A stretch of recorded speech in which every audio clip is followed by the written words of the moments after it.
I've thought this for a while. I've had some time to think about this, and I think I've kind of figured out who my hero is, and that's my dad. The thing is, like in the past, when people asked me who's your hero, I didn't really know.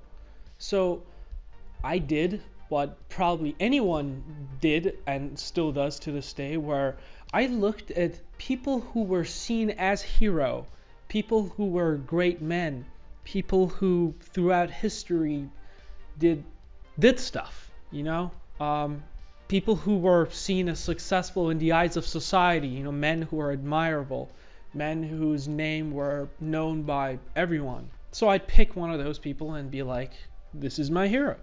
So people ask me why, and I didn't really know. But that's changed. I think right now my hero is my dad.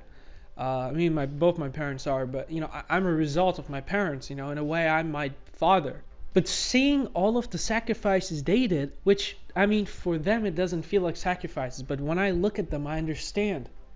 And in the past, it's my dad always used to tell me, when you have a kid of your own, you're gonna understand some of this stuff. And I don't think I have to have a kid to understand how he feels about me, and all that. And I'm very lucky to have them. We have a very limited time in this world, right? So we have to make the best of it, and we have to spend it with the people that are important to us. That man did a lot. It's because of his sacrifices, all of those hard works, that I am here today. And so I feel like I have to one-top him all the time. It's not a race. And I don't think I have to compare myself with him. I have to compare myself with my younger self and my older self. But at the same time, there's a part of me that just can't compare. I just can't stop comparing myself sometimes with my dad. And that's kind of part of the problem. I think part of the hustle culture is work your ass off and just, do what you have to do, make the decision that's the hard one, and just, keep grinding. The issue with the hustle culture is that it's very toxic, and I've noticed this within the past, I don't know, a few years. It can be fun, but it can also become very toxic very quickly. But there's been years that were very significant in my life, and years where nothing really happened. In fact, I've written 2015 was one of the years that I really started to think for myself as soon as I left International School of Stavanger. The issue with being in a school like International School of Stavanger is that everyone is thrown in this place together where they have nothing in common, and you kind of have to fit in. And sometimes you have to fit in by pretending like you care, but in reality, you just got to get through it. And in a way, school or even university sometimes will teach you things by making you sure that they're not going to teach you anything. So you have to go out and figure things out on your own, and there are a lot of times, when I think back at the decisions my parents made, sometimes I tell them, because of you, this went wrong in my life, or at least I used to, but not anymore. And the reason is, if I was in their shoes and I had to make the same decisions they made, I probably couldn't have made any better decisions. In fact, when I literally picture myself in their shoes, I probably would have done everything they would have done, whether it was positive or negative. The Japanese have a saying. They say it's better to be a warrior in a garden than a gardener at war, right? So that's one. But this date, 2019, January 7th, that's the day I really woke up and I kind of started hacking my own brain, if that makes any sense. And I found motivation somehow in pushing myself to certain things a certain way, which allowed me to make some changes in my life. In fact, very drastic changes. I think my parents back then really cared what I studied or what I was doing, because they were really concerned about my future. But that has changed over the years after they've seen that I can actually think for myself. And I'm very proud of them. I'm very proud of my parents. And I think sometimes they're also proud of me, even if I make the wrong mistake. Even that I have been making the wrong mistake this whole time. It's the one thing about them. But yeah, so 2019 was the year I was like, okay, this engineering thing is not going to work out. And I got myself involved in a bunch of projects. I met some really cool people, and that was my busiest year ever. and yet I enjoyed it. It was the hustle year, right? It was the thing is, back then I was doing the hustle year very, very healthy way, right? So I remember every single detail about that year. The issues with all of the other hustle years is that because your days blend in and you're doing the exact same thing every day for a long time, you have no unique days, right? So in a way, when you're doing those things, it feels like time is not passing. It feels like you're just constantly doing this and just time doesn't pass. But then give it a few months, a year or two, and then you look back and you're like, I can't fucking recall anything I've done. So as a result, it feels like I've just time traveled forward. Because you've done everything the same, it just blends into one thing, right? So then you've done nothing unique, and so you can't remember anything. It's as if you were in a weird hypnotic state and just grinding through life. That can be okay sometimes, but if you do that constantly, it's going to put pressure and strain on you. I hit burnout a long time ago, and I just kept going, and I took myself to the breaking point. In fact, I took myself to such a big breaking point that there were a few times that I had no idea who the hell I am and where I'm going. Or even waking up not knowing where you are and who you are. And I mean, it usually comes back to you, but it's really weird. Yeah, so stress can really eat you. And I might not feel it right now, but in a few years I will. The reason I have 2015 up there is because that's the year I really started to figure out who the fuck I am and what I really want to do. And I figured out what I really want to do by doing the things I didn't want to do. I found my way through that. It's okay if you don't know what the hell you're doing or what you want to do.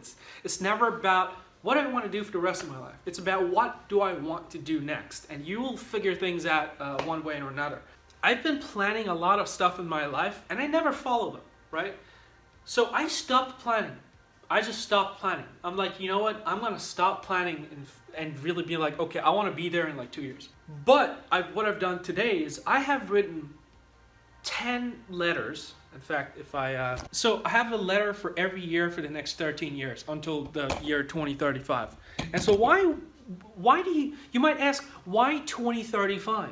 In 2015 was the year that I wrote down 2035 on a piece of paper, and I was like, by this year, I want to have $1 million. I'm not money driven. The only thing is, that's how the world works. Your life really doesn't improve after about $60,000 a year. Right? The only thing is, that's the number I've come up with where I can retire. Meaning, I don't have to grind as hard. I don't have to grind as hard as I'm doing, because I have to enjoy the present as well. It's not just the future. We never know how things go in the future. But if I can kind of have a plan that's very passive, then I can reach that 1 million without actually having to that much work, right? Which is one of the reasons I'm in the stock market. Anyways, the whole point is we need a balance. That also includes health, as in physical health, because physical health and mental health are very intertwined. So one without the other doesn't quite work out. And I know, So basically, even I have put myself on a very strict diet again, as of 2 weeks ago. So I haven't actually touched any sugars. So that's one. I haven't touched sugars. I haven't really eaten as much as I used to do because I don't have the same craving, and I do not have craving for chocolates anymore. In fact, I've been having craving for corn on a cob. The previous video I made was a 2 a.m. rant. This is the 8 p.m. rant. But I've met some really smart people. I don't think I'm smart myself, but I kind of surround myself with some smarter people, so that they actually might rub off on me. But a lot of the stuff today has become political. You need connections. Politics is, diplomacy. I'm all over the place. But anyways, so this video, what's the point of this video? This is a public declaration of me going over some of my goals. So I'm going to check back with myself in a year or two and see how I'm doing. In fact, we're going to go through those letters together. I have a letter for the 2023 me, the 24 me, the 2025 me, the 2026 me. 12 seconds later. This paper has been through a lot. In fact, this is no longer the original paper. In fact, this is the original paper. But I'm carrying it with me. So one of the things that I've noticed is if you can kind of picture the future or picture a different life and try to move towards those, you'll get there. Which means I don't have to work as hard as I am now. I don't have to do the constant hustling. But some of the stuff I've been doing so far were probably wrong. Why didn't any of the ideas I had succeed? Why did I go through like 8 business failures? And I'm now part of the 9th one. You never know if this is even going to succeed. In fact, I went into this one, which, two of my friends set this up, Maximilian and Miliska. I went into this expecting it to fail, and I'm still willing to do the same amount of work I'm going to do as if I didn't expect it to fail. The only difference is I don't have anything to lose because of this way of thinking. What's the worst thing that can happen? It'll fail, right? So there's that, but also why isn't all of the stuff I've been doing working? I don't really talk about the projects I work on, but on Saturday, 2 of my other ideas failed. One of the ideas I had been working on for 3 years mastering it, and I just had to go and get it automated. I had to talk to a bunch of software engineers and have them implement that into a software that can be packaged and sold to the normal standard consumer. And this was a financial tool. In fact, this is the same financial tool that I use to do my fundamental analysis to it and find the fair value. And look, I've been trying. This book has everything you need. This is all of the information that is important and significant to knowing how to do certain type of analysis the way I do it. A very small portion of that is actually fundamental analysis, and that will probably take 5 minutes for you to do manually in an Excel sheet. Knowing all of that isn't enough. You have to know a bunch of other stuff. In fact, things that have nothing to do with actual markets. Look, this is what I did when I was getting into investing and all that. Is I had to figure out how to be able to summarize everything that I obsessively research a topic. This was the topic on markets and business and investing and psychology and mindsets and motivation, because they're very intertwined. And then I have done the same thing for military technology or aviation, things I was interested in. Sometimes there's no reason you should fail if you listen to someone else who's done it, because you could learn from their mistakes. You don't have to experience it. Although I'm somebody who has to experience it apparently. But I have like there are even like histories. I have like a whole page in Enron. It was like one of the biggest scandals, and another one like Theranos. There's a whole chapter on 2008. There's a .com bubble, and then a Bitcoin 2008. Anyways, the whole thing is this. Also, I'm gonna try to write this down, but the whole thing is, I obsessively research something. I shut everything down in my life for 2 days and I research things.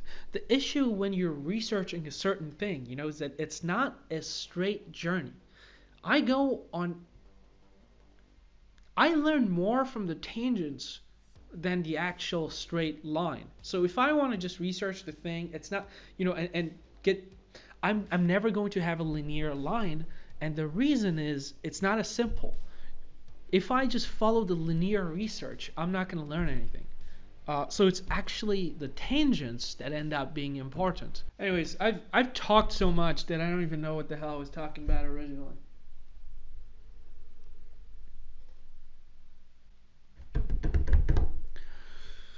I'm going to put stuff in these envelopes, write a letter to myself. Thanks for coming to my TED Talk. I'll see you guys later.